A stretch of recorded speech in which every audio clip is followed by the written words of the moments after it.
Mallika was the daughter of a garland maker. Once, when she offered alms to the Buddha, a simple bowl of porridge given with a joyful heart and a radiant face, the Blessed One said to Venerable Ananda beside him, "This girl will one day become the chief queen of King Pasenadi of Kosala." And it truly happened. During a defeat in battle, when his army had scattered, the king wandered alone on horseback and strayed into a flower garden owned by a young girl.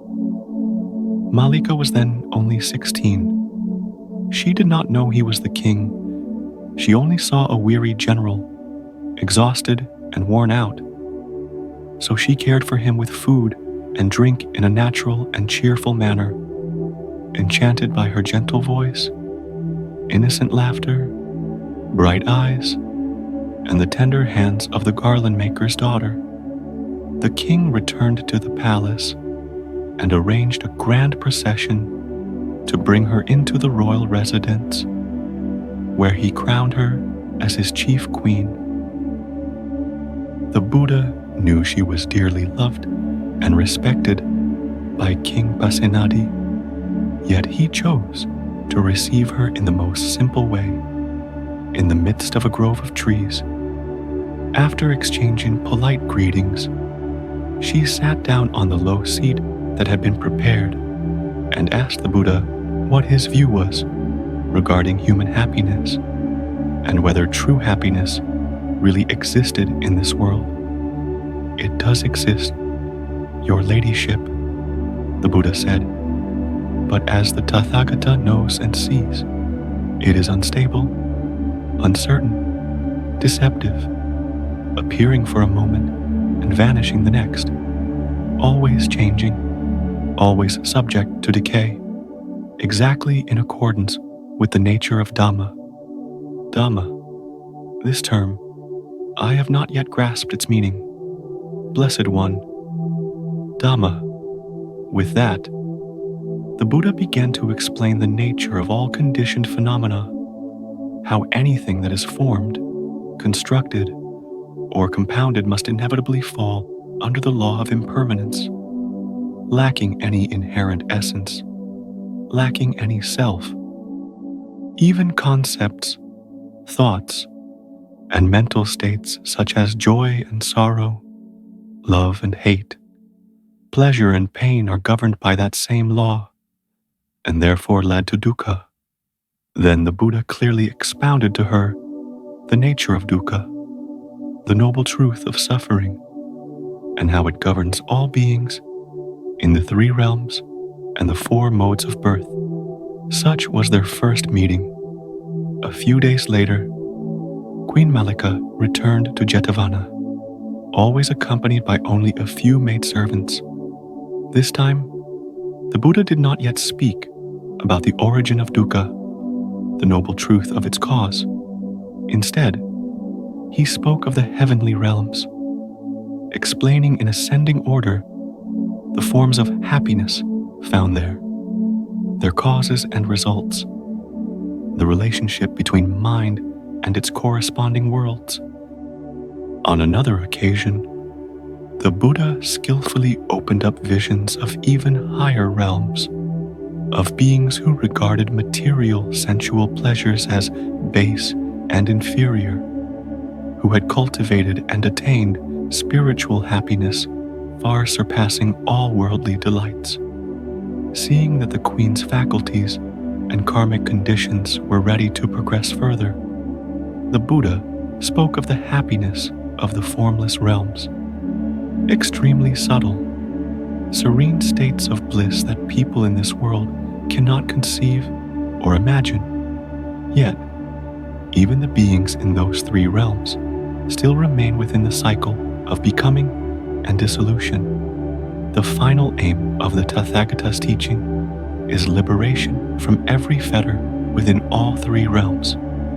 And to cultivate the path, one must understand what right view is and what the path looked like. At this point, the Buddha expounded in detail the noble truth of the origin of suffering and the path leading to the cessation of all suffering and defilements in life. At the end of the discourse, the queen gained a firm and genuine faith in the path set before her. She returned to the palace with a heart still filled with joy and lightness. She urged King Pasenadi, "Your Majesty should go to hear the Blessed One teach, even just once." The king smiled. "Does he possess great supernatural power?" Then, "Yes, that too. But what I truly wish to speak of is the teaching of awakening." The king's brows tightened slightly. "You mean to say that he is truly a Buddha? A great arahant living in this world?" "Certainly so." After pondering for a moment, the king asked, "Do you know his lineage?" "I do." "Your Majesty. But why should lineage or origin matter?" "It matters. It matters greatly when speaking of ancestry, of inherited bloodlines. He is the son of King Suddhodana of the Sakyan clan, a small, peaceful vassal state under Kosala for generations. Until now, Kshatriyas like us have produced generals and great rulers, not renunciants, not Brahmins, not world teachers of great stature." Pausing for a moment, the king continued, "If so, then a Buddha must be born from an orthodox Brahmin lineage. Only then will I believe it. Furthermore, a Buddha should at least be of an age comparable to the teachers Makali Gosala, Pakuda Katyayana, Nigantha Nataputa, Ajita Kasambala, or Sanjaya Vilataputta. Shouldn't he? But that man is far too young. At best, he is only about my age." He spoke thus, yet seeing that the queen was a woman of intelligence, one who would never place her faith wrongly, he listened to her, and afterward became a disciple of the Buddha. The conversion of King Pasenadi to the Buddha was that simple, through a single conversation with Queen Mallika. Yet it became a momentous turning point for the entire kingdom of Kosala. Ever since, the king elevated Mallika to the position of chief queen. He faced opposition from the court ministers because she belonged to a low caste. Later on, the king took 3 more queens, Ubir, and the 2 sisters Soma and Sakula, yet he remained especially devoted to Queen Mallika. She was a graceful and gentle woman, skillful and considerate, always by his side to care for and console him whenever the affairs of the kingdom wore him down. The king deeply valued her for her conduct and intelligence, and often sought her advice regarding the appointment of officials, the stance of leniency or firmness toward vassal states, as well as the balance of strict and flexible policies in governance. 10 years later, King Pasenadi, wishing to strengthen ties with the Buddhist Sakyan clan, requested to take Princess Vasabhakatya, the daughter of King Mahanama and a maidservant, as an additional queen.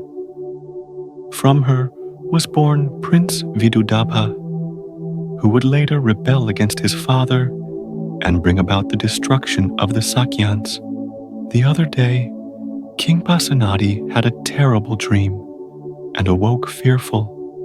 An elderly Brahmin minister interpreted the dream, saying that some misfortune was about to befall the king, and therefore one must slaughter 100 sheep, goats, bulls, cows, horses, pigs, chickens, boys, and girls each, taking their heads and blood to offer as sacrifice to the deities in order to avert calamity.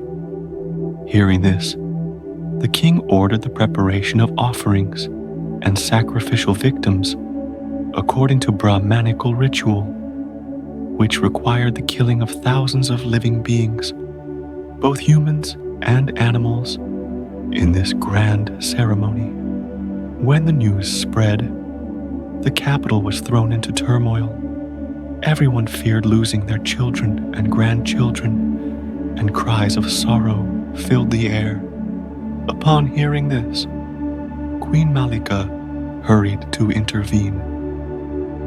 With wisdom and clarity, she advised the king not to rush into killing, but instead to seek the counsel of the Buddha.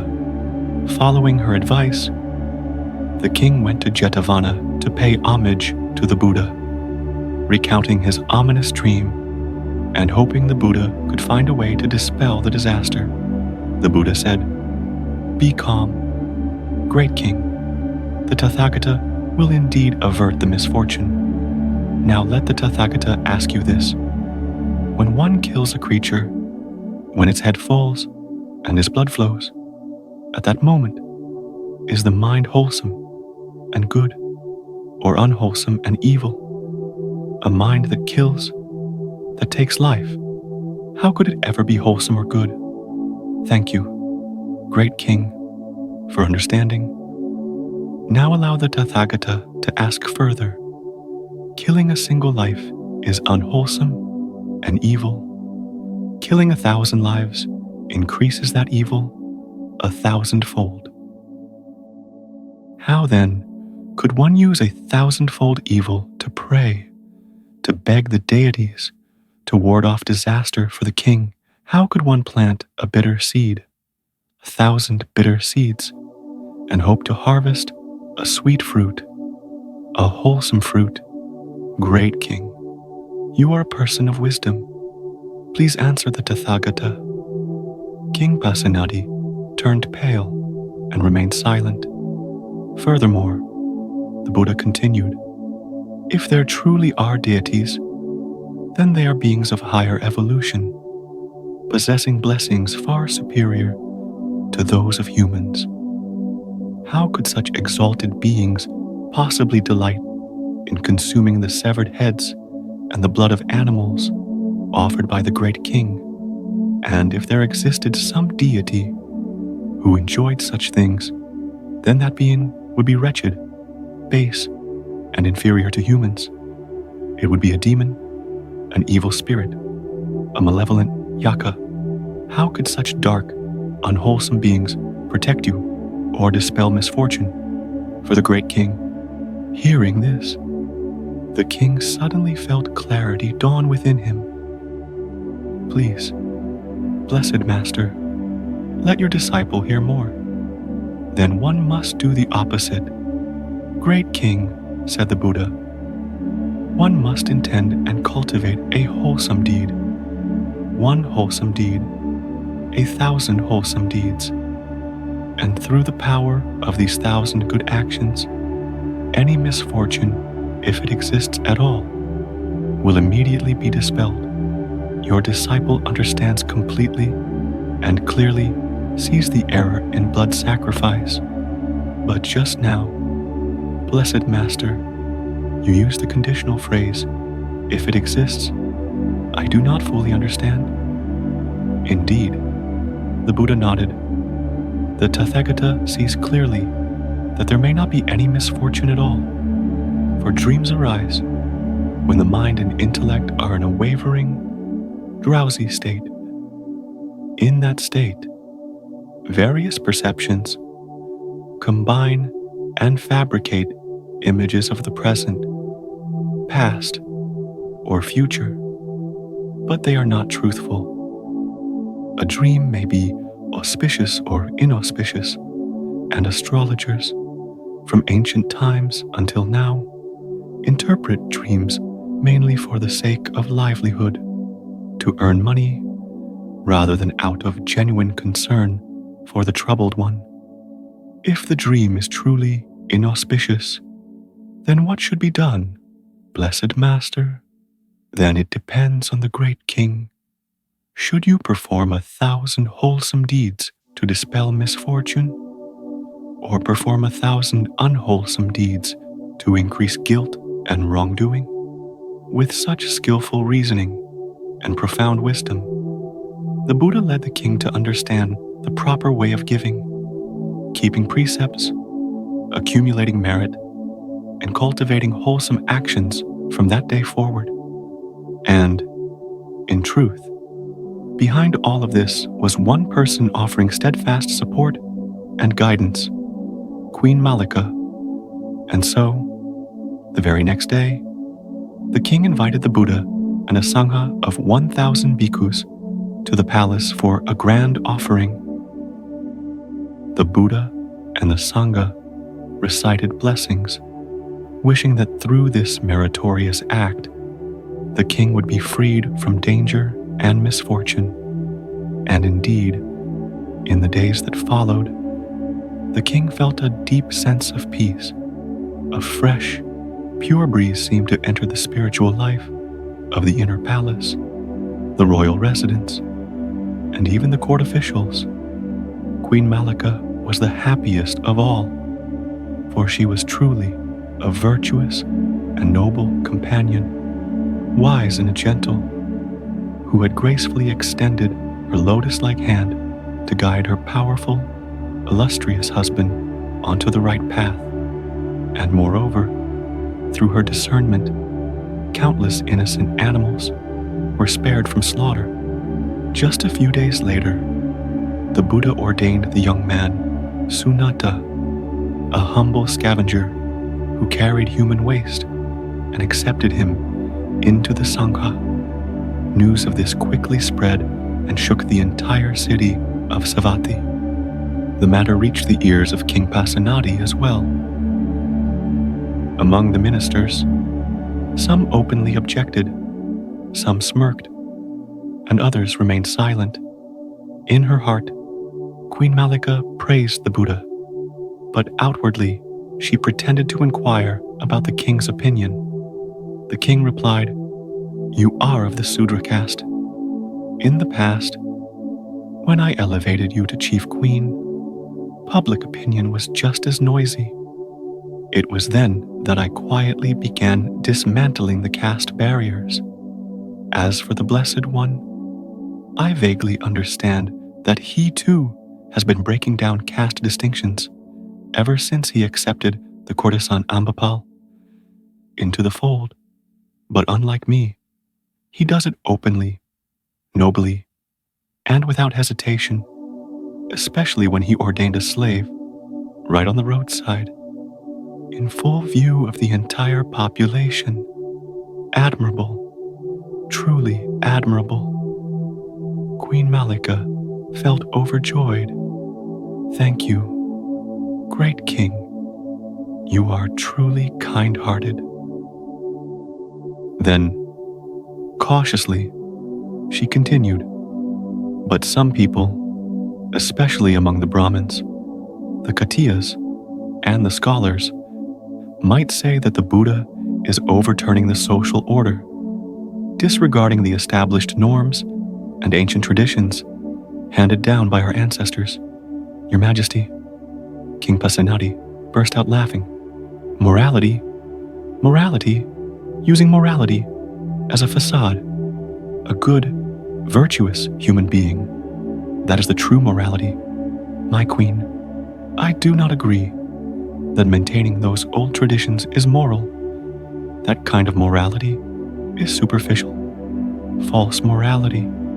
My queen, the king's firm stance, clearly influenced by the queen's sincere devotion, soon reached the ministers, and before long, spread throughout the entire capital. Within just a few days, all public criticism faded away. Queen Mallika continued finding ways to draw the king ever deeper into the Dhamma. There are two famous stories concerning Queen Mallika. One is about the ascetic nun Sundar, and the other about the courtesan Tsinka Manavika, both exceptionally beautiful, yet each met a tragic end. One was murdered and buried in a rubbish heap. The other was swallowed by the earth. These events stirred countless questions in Queen Mallika's heart about immediate karmic results and the mystery of karma itself. One day, she arrived at Jetavana with about 100 attendants, carrying offerings to the Buddha and the Sangha. After making her offering, she bowed and sat respectfully before the Buddha, then said, "Venerable Blessed One, today please allow your disciple to ask about the similarities and differences related to the beauty and ugliness, wealth and poverty, nobility and lowliness among all women in this world." The Buddha replied, "Ask, Mallika, are you asking about causes, results, conditions, and the karmic consequences from which arise these differences and variations that you have mentioned?" "Yes, Blessed One." Queen Mallika's questions were then condensed and systematized as follows.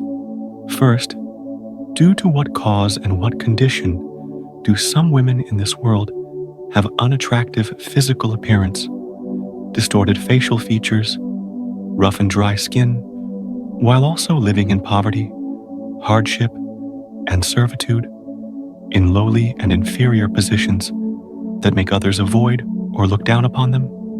Second, due to what cause and what condition do some women, though physically unattractive, as described above, nevertheless live in luxury, possessing wealth, high social status, prosperity, many descendants, and numerous servants?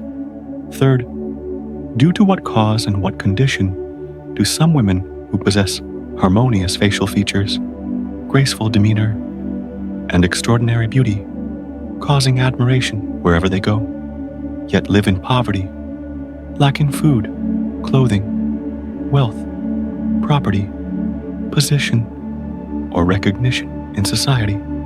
Fourth, due to what cause and what condition do certain women possess perfect features, dignified presence, and exquisite beauty, while also living in great luxury, complete in wealth, prosperity, status, reputation, husbands, children, and servants, being revered, honored, and admired by the world? Blessed One, thus there are 4 types of women in this world. Please, compassionate teacher, kindly unveil the darkness that still obscures your disciple's mind, and untangle all doubts and uncertainties within me.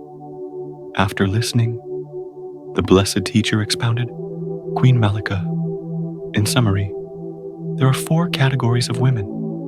The first category, ugly, poor, and unfortunate. The second category, ugly, yet wealthy and prosperous. The third category, beautiful in appearance, graceful, yet unfortunate and poverty-stricken. And the fourth category, both beautiful and living in luxury and prosperity. Is this summary accurate, Mallika? Yes. Blessed Master, listen well. Mallika, listen carefully. Attend to what I say, and bear it in mind. In this world, there are women whose temperament is hot-headed, easily angered, prone to fury, even over the smallest disturbance. If anything touches their sense of self, even slightly, they immediately show displeasure. Then anger erupts, harshness bursts forth, and they often create resentment and hostility with others. Not only that, these women lack faith in wholesome qualities. They do not rejoice in creating merit. They never offer food, drink, fruit, medicine, fragrant substances, salves, necessities, cloth, clothing, oil lamps, lodging, or seating to ascetics, Brahmins, or to those in hunger or distress. Furthermore, they are often jealous and envious of those who possess wealth and property, resentful toward the merit-making of others, jealous of those who receive honor, respect, and offerings, and they engage in many other unwholesome, wrongful deeds. Women of this sort, after death, fall into much suffering in the four miserable realms.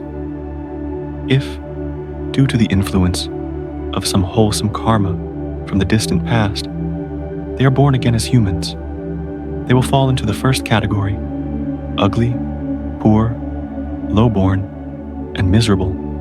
Mallika, I understand clearly. Blessed One, Mallika, in this world there are women whose temperament is fierce and harsh, easily erupting in anger just like the first type.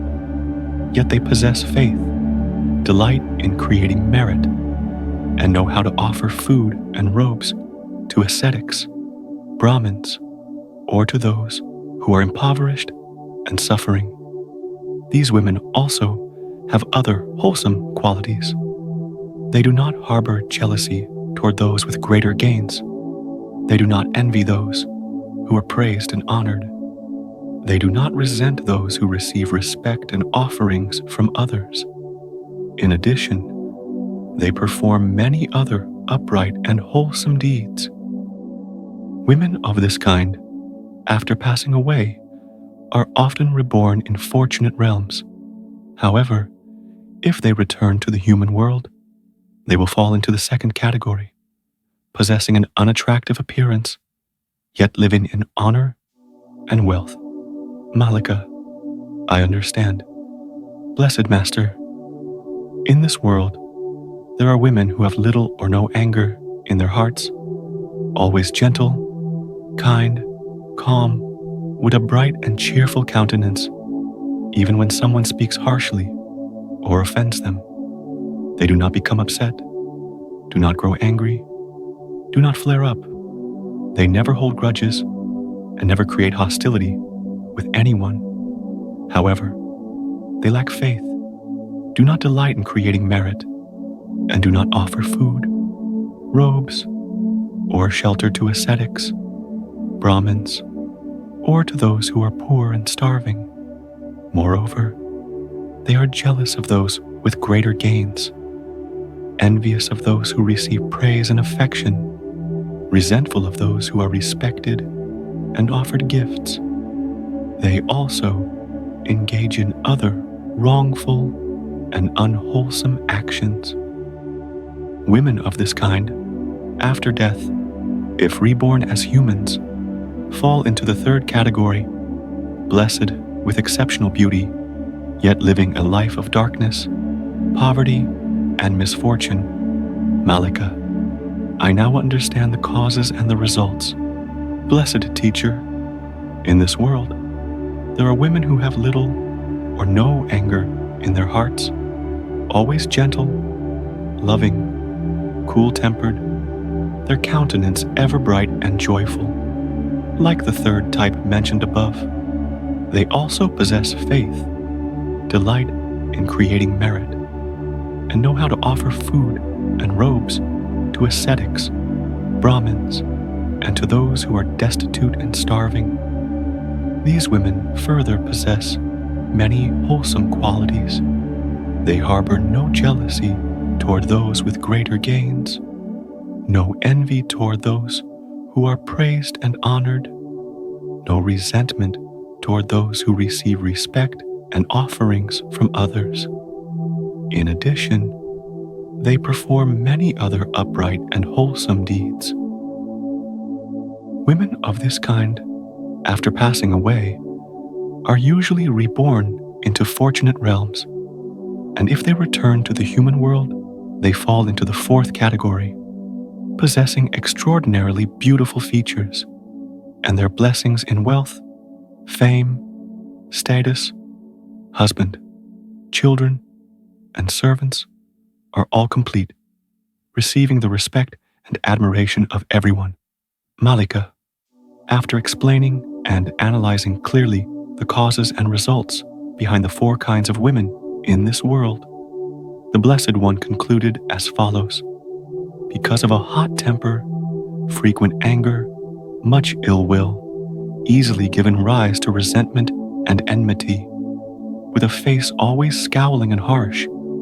These are the causes and conditions, the karmic actions, that lead to the result of having an unattractive appearance, distorted features, rough skin, unpleasant to look at, Mallika. Because of having no faith, not keeping precepts, and not knowing how to give, these are the causes, the conditions, the karmic actions that bring about the result of living a life of hardship, poverty, lacking food and clothing, Mallika. Because of jealousy, envy, and resentment toward those who have status, fame, or wealth, these are the causes, the conditions, the karmic actions that bring about the result of a lowly rebirth as a servant, maid, slave, or prostitute, the lowest rung of society, Mallika. Because of having little anger, being gentle, kind-hearted, cool-tempered, with a countenance always bright and joyful, these are the causes, conditions, the karmic actions that lead to the result of a beautiful appearance, smooth skin, harmonious features, exquisite, like a celestial maiden manifested in this world. Mallika. Because of having faith, delighting in creating merit, knowing how to offer food and robes to ascetics, Brahmins, or to those who are destitute and starving.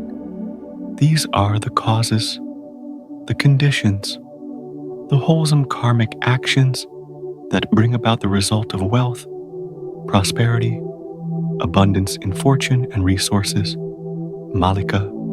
Because they have no jealousy toward those with many gains, no envy toward those who are praised and honored, no resentment toward those who receive reverence and offerings, and because they also perform many other upright and wholesome deeds. These are the causes, the conditions, the karmic actions that lead to noble results, to exalted status, to supreme honor and prestige, respected and revered by the world. These are the 6 causes, 6 conditions, 6 karmic actions that lead to 6 kinds of results, 6 circumstances involving different facial features, beauty, wealth, status, and reputation, Mallika. After listening to the Blessed One's discourse, the chief queen respectfully said, according to the thorough, detailed, and perfect explanation just now from the Blessed One, this disciple has clearly understood, firmly known, fully realized the 3 unwholesome causes to be abandoned and the 3 wholesome causes to be cultivated. Therefore, for long-term welfare and spiritual progress in the future, this disciple now makes a vow at the feet of the Blessed One as follows.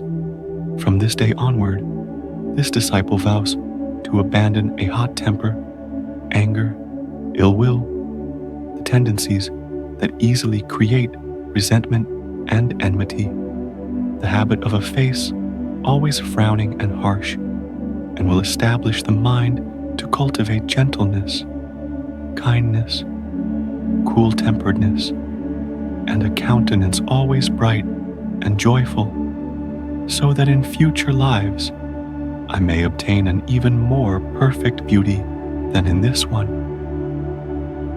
From this day onward, this disciple vows to abandon miserliness, stinginess, and clinging, to live with full faith, to delight in creating merit, to know how to offer food and robes to ascetics, Brahmins, and to the destitute and starving, so that in future lives I may obtain wealth, abundance, and prosperity even more excellent than in this life.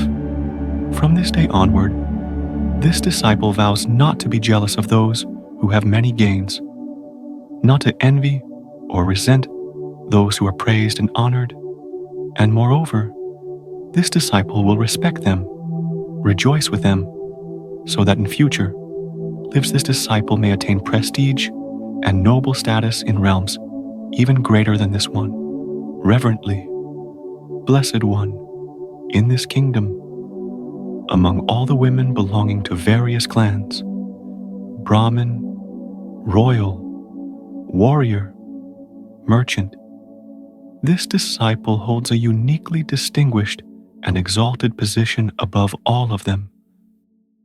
These women are under this disciple's governance, and as to the cause and condition for such a position, this disciple now no longer has even the slightest doubt, even in the cases of the two maidens of extraordinary beauty, both of whom met tragic deaths, who consorted with degraded ascetics and belonged to lowly conditions. This disciple also understands their causes and conditions now.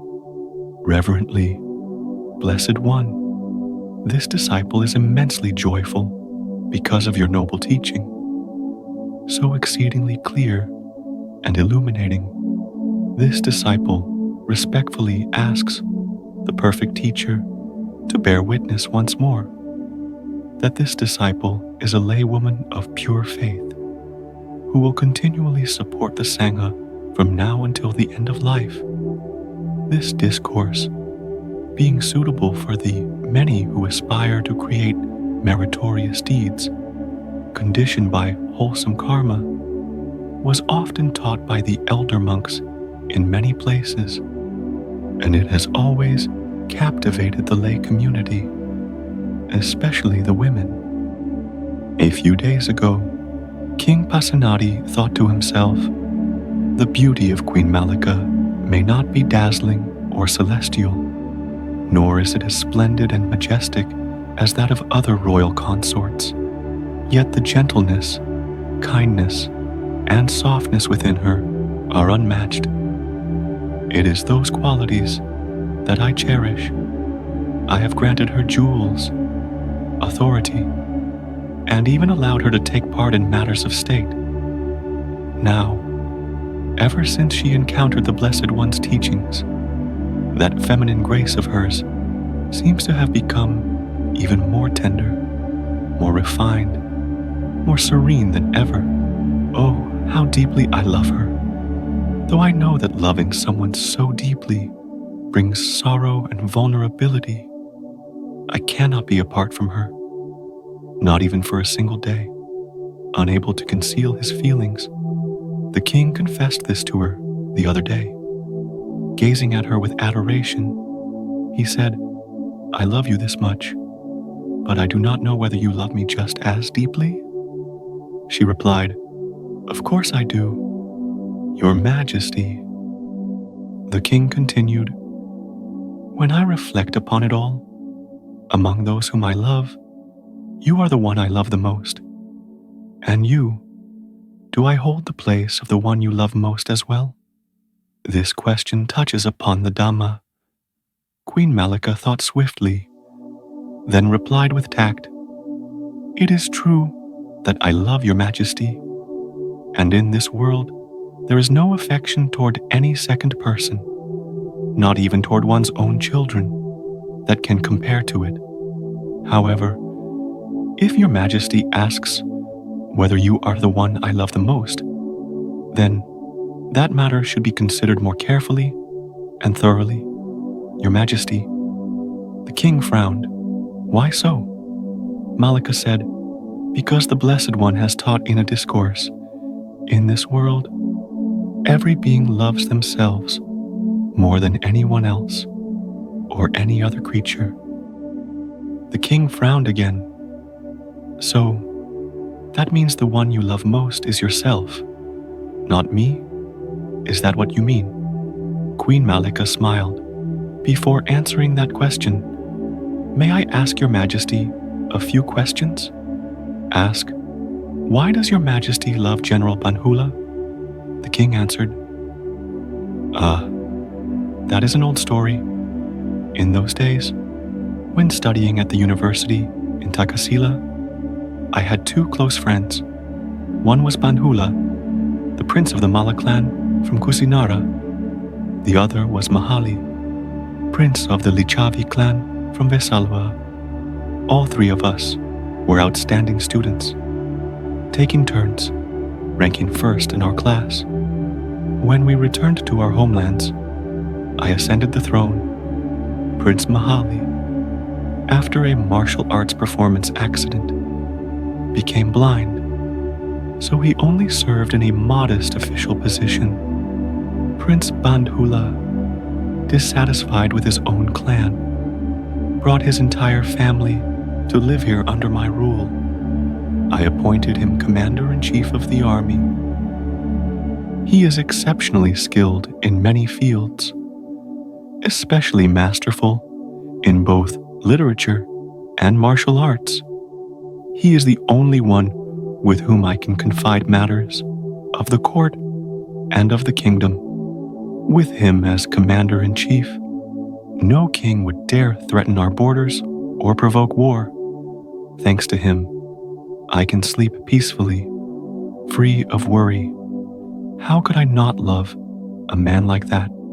Queen Mallika smiled. That is very reasonable. Your Majesty loves your general because he wields the sacred sword that protects the kingdom and its people. Indeed. And why does your Majesty love the people of Kosala and Kasi? The king replied, because the people of Kosala provide rice, crafts, weapons, and the invincible strength of the army, making our nation powerful and prosperous. And thanks to the people of our vassal state, Kasi, we have sandalwood, silk, brocade, fragrances, garlands, floral ornaments, ointments, and marvelous artisans and performers. Oh, I love them dearly. Without them, I would have nothing. I would be nothing. So it is thanks to them that your Majesty becomes a king whose renown echoes across the four seas, lord over the vassal states. Exactly. And little Vajir, why does your Majesty love the princess? Her cries, her laughter, her clinginess, her innocence and sweetness, they warm my heart beyond measure. Oh, she feels like my joy, my second life. And what about me? Why does your Majesty love me? You are the one who shares my joys and sorrows, who cares for me, who stands by me in all things, my companion in every moment. Oh, with so much warmth and intimacy between us, I must say I love you above all. At this point, Queen Mallika began her counterattack. Your Majesty loves General Bandhula because he protects your kingdom. Your Majesty loves the people of Kosala and Kasi because it is thanks to them that your fame resounds across the four seas. Your Majesty loves little Vajir because she warms your heart. Your Majesty loves me because I serve you, care for you, and share your pillow. All of these situations, all of these truths, what do they reveal? They reveal that every form of love you mentioned exists for your Majesty, because of your Majesty, and returns to your Majesty. In other words, they prove that your Majesty loves your own self the most. So, the teaching of the Blessed One in this world, everyone loves themselves more than all others, more than all beings, is a truth, an eternal reality, is it not? Therefore, I dare not say that your Majesty is the one I love the most. Each person loves themselves the most. Your Majesty. King Pasenadi fell silent. The truth that Queen Mallika had clarified with so many concrete examples left him without a single word to refute. She continued in a slow, gentle tone. If your Majesty still doubts my words, then please go to pay homage to the Blessed One, He can expound on this matter in great detail. I believe it already. The Blessed One is of the same age as I am, yet although I am king, I feel hesitant to stand before him. There is something in him so pure, so majestic, so exalted that I feel awe in his presence. So tell me, since you have heard the Blessed One teach about this, how did he explain it in full? Seeing the king's sincerity, the queen recognized this as a golden opportunity to lead him into the Dhamma. So she expounded, Your Majesty, the Blessed One teaches that those who are immoral, who behave wrongly, who carry out evil and harmful deeds, such people, without knowing it, are actually hating themselves. Why? Because by acting so, they create for themselves realms of suffering and torment in the four woeful states. But those who keep virtue, who give alms, who possess faith, who perform wholesome and noble deeds, these are the ones who truly love themselves, for in doing so, they create for themselves happiness and well-being in the human world and in the heavenly realms. Therefore, one who genuinely knows how to love themselves must also know how to love and revere the triple gem, the Buddha, the Dhamma, and the Sangha. Why is that so? Because the complete meaning of the triple gem contains within it the power of awakened awareness, brilliance, truth, timeless reality, light, and wisdom, the radiant lamp of noble insight that illuminates the path, guiding us from darkness and delusion into clarity and brightness. Your Majesty, I understand. I see it now, the king replied. There is more, Your Majesty. When one truly knows how to love oneself in a wholesome way, many wondrous things arise from that very mind. The Blessed One further taught, when we ourselves know suffering and joy, then other beings, too, know suffering and joy in the same way. Therefore, one should not harm others for one's own benefit, nor create suffering for others out of self-interest. Thinking in this way, such a person sets aside the sword, the staff, the club, the spear, abandons killing and harming living beings, abandons stealing and taking what is not given, abandons sexual misconduct, abandons false speech, lies, slander, harsh words, abandons fermented and distilled intoxicants, so that one's own life may be peaceful, and the lives of others and of all beings may likewise be peaceful. In the end, it turns out that truly loving oneself is the same as loving all beings, leading one another together on the path of practice. Your Majesty, King Pasenadi smiled, speaking half in earnest and half in jest. I cannot refute it. There isn't a single gap for my wayward mind or crooked reasoning to slip into. How marvelous are the words of the disciple of the Venerable Gautama. I am impressed. I am impressed. Queen Mallika frowned. As a wise and noble king, is it proper for Your Majesty to speak so frivolously? Enough. I know my fault already. Your Majesty must know how to love yourself in a righteous way. Must you not? Most certainly so. Thank you, Your Majesty. Queen Mallika smiled gently, feeling light and at ease. However, she carried a grave offense toward the king, something that had happened many years before, and from time to time, it returned to haunt her. The story goes like this. On that occasion, the queen entered the bathing chamber without noticing that her beloved dog had followed her in. When she bent down, unexpectedly, the dog saw this and performed an impure act with her, and she allowed it. From the upper floor of the palace, through a glass window, the king happened to witness everything. He came downstairs and, for the first time, scolded her harshly. Clever as she was, the queen sought a way to deny and defend herself. "Your Majesty, do not wrong me. That room is strange. Whoever is inside it, when someone looks in from outside, they always see bizarre illusions." The king, being straightforward, asked, "Is that truly so?" She replied, "Then, Your Majesty, just step inside and see for yourself."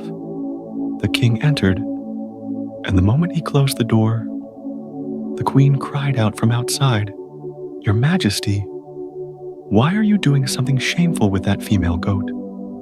The king protested, "I did nothing." The queen lied, "I saw it clearly with my own eyes."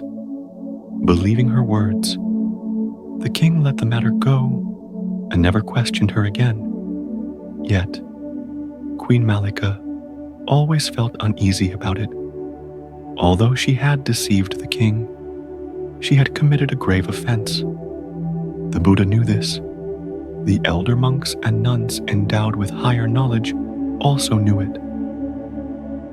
Therefore, she constantly carried a sense of shame in her heart. From that time on, she silently vowed to practice more diligently and to do even more wholesome deeds. For she remembered clearly a teaching of the Buddha: the weight of a sin, even as small as a grain of sand, will sink and fall into the four woeful states. But the weight of a large stone, if placed inside a great boat of wholesome Dhamma, will not sink, it will float. This striking image had stayed with her. Thus she offered alms and 4 requisites in great abundance to the Buddha and the Sangha, the total sum reaching 140 million gold coins. As for the Buddha himself, she had offered 4 priceless treasures: a white parasol, a bed, a seat, and a footstool. All were made of precious jewels. Yet the Blessed One never used them. They were merely displayed. It is said that when Queen Mallika was on her deathbed, all the beautiful deeds she had performed in her life slipped from her mind. Instead, that shameful incident resurfaced, completely dominating her final consciousness, forming her death-proximate karma and causing her to be reborn in the Avishi hell. King Pasenadi, who loved Queen Mallika dearly, was overwhelmed with grief and sorrow. After the cremation ceremony, the king went to see the Buddha, hoping to ask where she had been reborn. The Blessed One knew the matter clearly. He also knew that the king cherished Queen Mallika with great affection. If the king were to learn of her present destiny, his suffering would deepen even more. Moreover, if he discovered that she, someone with firm faith, who had given extensively and with utmost sincerity, had fallen into hell, then what would become of his own future? All his faith would collapse completely. Because of this thought, the Buddha skillfully used his supernatural power to make the king completely forget the reason he had come to the monastery. The Blessed One simply taught the Dhamma. After listening, the king felt joyful and returned to the palace. This occurred repeatedly for 7 days. During those 7 days, the king only felt irritated with himself, blaming his own memory for becoming worse and more feeble by the day. As for Queen Mallika, after 7 days of torment in hell to repay her karmic result, the vast power of her accumulated merit lifted her out of that state. and she was reborn in the Tusita heaven. On the 8th day, the Buddha, carrying his alms, bowl alone, walked to the royal palace. The king, upon hearing the news, invited him into the upper halls, but the Buddha chose to sit only in the carriage house. After offering the Blessed One a bowl filled with fine, hard, and soft foods, the king paid homage and once again asked the question he had forgotten for 7 days, the question of the queen's rebirth. The Blessed One smiled. At present, she is enjoying celestial bliss in the Tusita heaven. Great King. Hearing this, the king felt somewhat comforted, though the longing for the queen still stirred deeply within him. Bhagava, ever since she left for another realm, I feel as though my very life has been taken from me. The Buddha comforted him. Great King, do not grieve. This is the unchanging law for all beings. None can escape it. But in the case of the queen, you should rejoice for her instead. Why is that? Because through her wholesome deeds and abundant merit, her passing was merely like exchanging an old chariot for a newer, more precious one. I still do not fully understand. The Buddha raised his hand and pointed to a chariot. Great King, whose chariot is this? Bhagava, that belonged to my grandfather. And this one? It belonged to my father, Blessed One. And that one over there? That is mine. The Buddha smiled. It turns out the chariot of your father is newer than that of your grandfather, and your own chariot is newer than your father's. The queen has just acquired the newest and most magnificent chariot of all in the Tusita heaven. Great King. Seeing that the king had now understood this truth, the Buddha explained the Dhamma more deeply. But those splendid chariots, adorned in such grandeur and beauty, will also grow old, decay, break apart, and perish. This very body of the Tathagata is the same, and so is the body of the Great King. It will age, weaken, and decline. Only the Dhamma within the mind of the wise is not subject to decay or deterioration. Knowing this, those who are truly wise in this world must illuminate that Dhamma clearly for good and virtuous people. Great King, those teachings of the Blessed One were condensed into this verse. How splendid the royal chariot seems, adorned in brilliance, yet it wastes away in time. This body too will age and fade, but the Dhamma of the noble ones is ageless, beyond decay. The teaching of Gautama shines bright, revealing truth, nurturing all that is good. The king received the Buddha's words with faith. His sorrow eased, and he regarded the Blessed One as his firm refuge in spirit. The outcome of all this was, in part, thanks to his beloved Queen Mallika. When looking back at the life of Queen Mallika, the simple garland maker who became the most beloved chief consort, the wise lay devotee who guided a great king toward the true Dhamma, we can see that the greatest strength of a woman does not lie in her lineage or her beauty, but in her wisdom, her kindness, and her heart inclined toward goodness. Mallika once made mistakes, once committed wrongdoing, once feared the consequences of her karma. Her life was not perfect, but precisely because of that, her story becomes even more beautiful, for it reminds us that anyone can make mistakes. But not everyone has the courage to live more virtuously after those mistakes.